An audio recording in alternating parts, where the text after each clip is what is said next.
Unit 6. The other side of the coin. Section 1. Listening Comprehension. 1. Listen to the following passages and then decide whether the following statements are true or false. 1. Nigerians suspect the government's motives for taking away cheap petrol and doubt that the money saved will be put to good use. 2. The war on terror should provide an impetus to work towards a global security culture that will serve the interests of all countries equally and will make reliance on nuclear weapons obsolete. 3. Alaska pollock, an inexpensive whitefish used for processed seafood such as fish sticks and imitation crab meat, does not usually command the attention of the State Department. But a $9 million shipment of it, currently sitting on a dock in the Moroccan part of Agadir, has embroiled governments on both sides of the Atlantic and underscores the risks of doing business at sea. 4. Still, during a visit in November by Defense Secretary Donald Rumsfeld, the two nations did not decide on a timetable and failed to agree on plans to relocate the Yongsan military garrison in Seoul. What is more, the important subject of reducing the force size was not raised, nor was the topic of what this all meant for the U.S.-South Korea security alliance. 5. In the aftermath of the success of Shenzhou 5, the question is, can the Chinese run a successful manned space program at less than exorbitant cost when Russia and America failed? 6.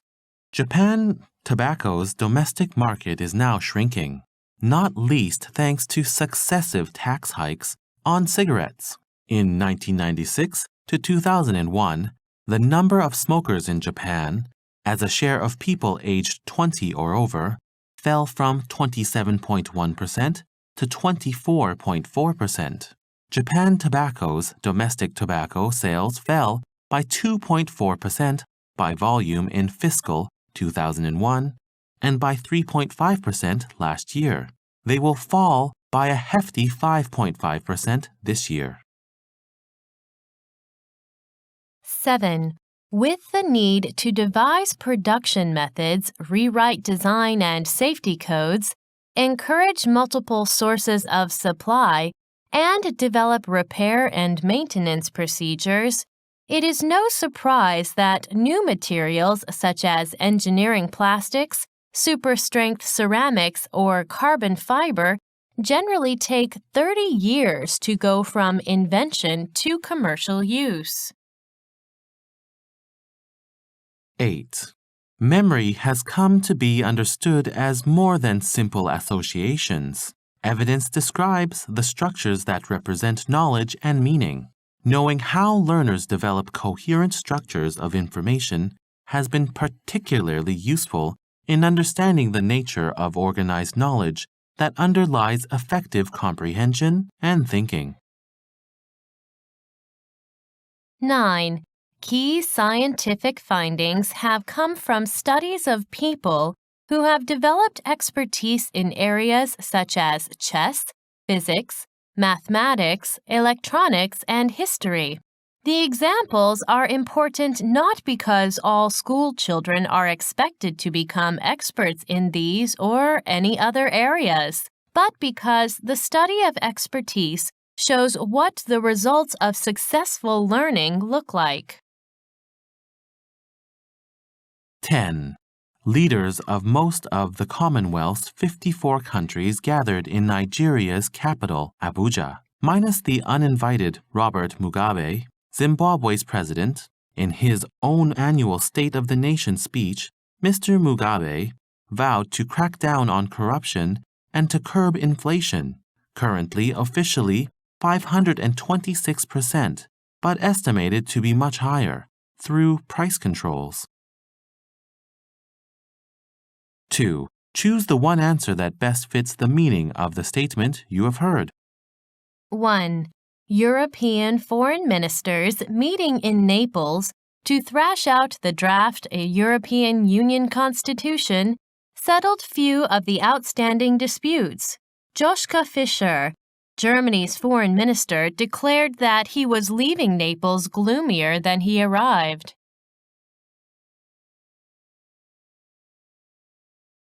2. China plans to more than double gas use by 2010 to cut pollution and the nation's $20 billion oil import bill. As world gasoline prices rise to records, suppliers are building CNG stations to bolster sales.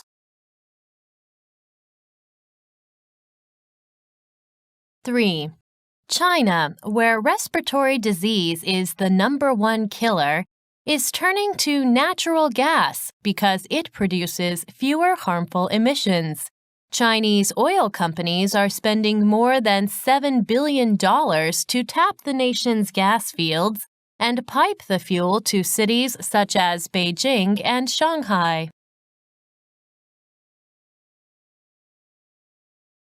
4.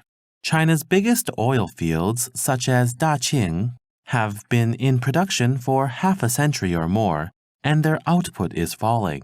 By contrast, the country is just beginning to tap some of its largest gas reserves in Xinjiang, in the far west and off the eastern and southern coasts.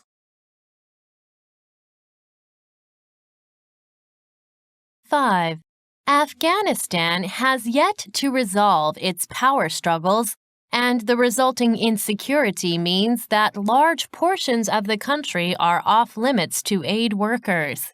The country exports little but opiates, and a reconstructed Afghanistan, let alone a prosperous one, still seems a very long way off.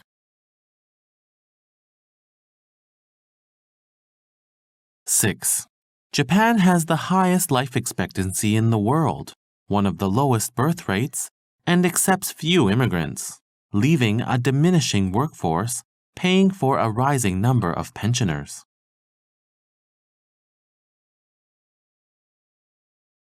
7. According to the Ministry of Health, Labor, and Welfare in Japan, in 2000, the present value of the public's pension system's liabilities exceeded its assets by 450 trillion yen, almost a year's GDP. The gap has since grown.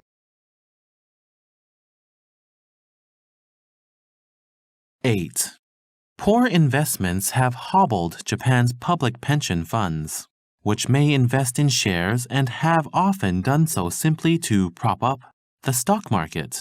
The biggest state-run fund had a shortfall of 6 trillion yen at the end of March. The Welfare Ministry, disastrously, built holiday resorts with pension premiums. Now these must be sold. So far, one has been sold for 4% of what it cost to build.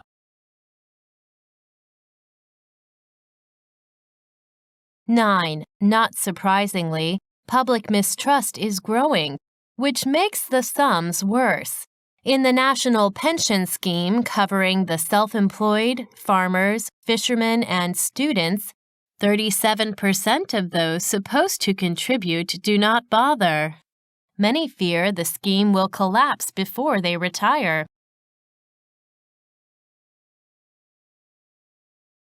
10.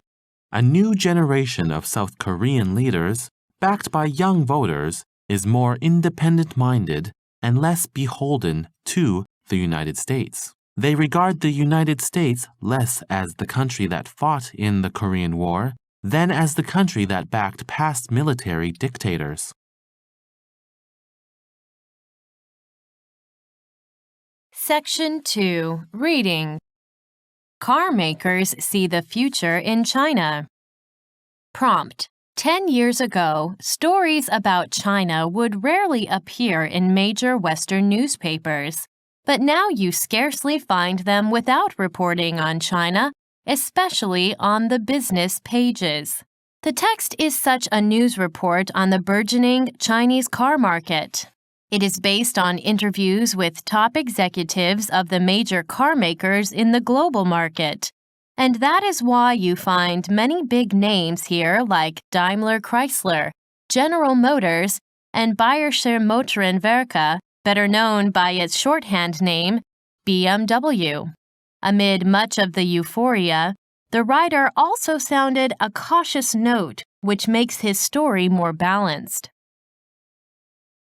Canvass the top executives at the Frankfurt International Motor Show about what gives them hope for their industry's future. And the answer is the same: China. With their home countries currently in the doldrums and the outlook for 2004 scarcely better, the eyes of the world's automakers are fixed firmly on the Chinese market, where sales on cars and trucks are rocketing. Growth in China is absolutely amazing, G. Richard Wagoner, the chairman of General Motors, said here Wednesday. The Volkswagen brand sold more vehicles during the first quarter of 2003 in China than they did in Germany. Last month, GM sold more vehicles in China than we did in Germany. To understand what that means, consider that GM owns one of Germany's major car companies, Adam Opel. Wagoner's theme was echoed by Daimler Chrysler's chief executive, Jürgen Schrempp, who increasingly regards China as the cure to what ails his transatlantic colossus.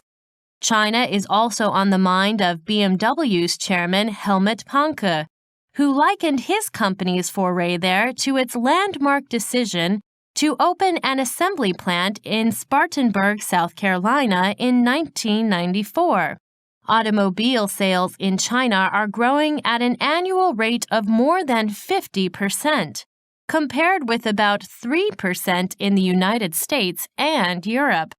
By 2013, Schrempp predicted, China will be the world's second-largest car market after the United States, with 8% of global sales.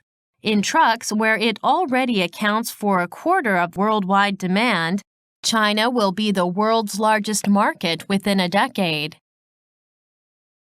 The auto industry certainly hopes that China will be the cavalry pouring over the hilltop, with bugle blaring, says Gerald Rees, the director of the Automotive Industry Research Institute at Cardiff University in Wales. But, he added, the industry would be very foolish if they thought China was the answer to all their problems. Rees said the euphoria masked a range of potential threats: a glut of foreign car makers entering China, the lack of a genuine used car market, the development of consumer credit in a country with debt-laden banks, and the simple question of whether torrid growth in China is inevitable. In 1976, it was confidently predicted that Brazil would be an 8 million car-a-year market by 1996, he said. It didn't happen. Car manufacturers look at China and see a burgeoning middle class of perhaps 400 million people, with rising incomes and a taste for consumer goods. Bayerische Motorenwerke's new assembly plant in Shenyang, in northeastern China, will be equipped to turn out 30,000 5 Series sedans per year. Chinese drivers, Panke noted, tend to favor cars with the most powerful engines. He expects China to become BMW's best market for 12-cylinder engines.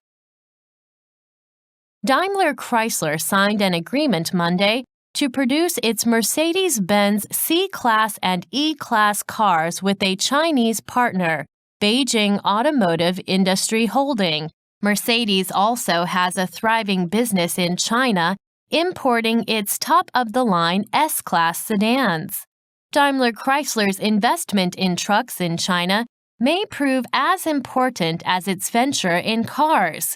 It agreed to buy a stake in Beiqi Futian, a truck maker controlled by Beijing Automotive.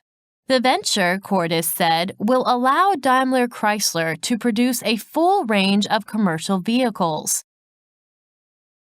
To some extent, Daimler Chrysler is playing catch-up in China, where most global car makers already have joint ventures.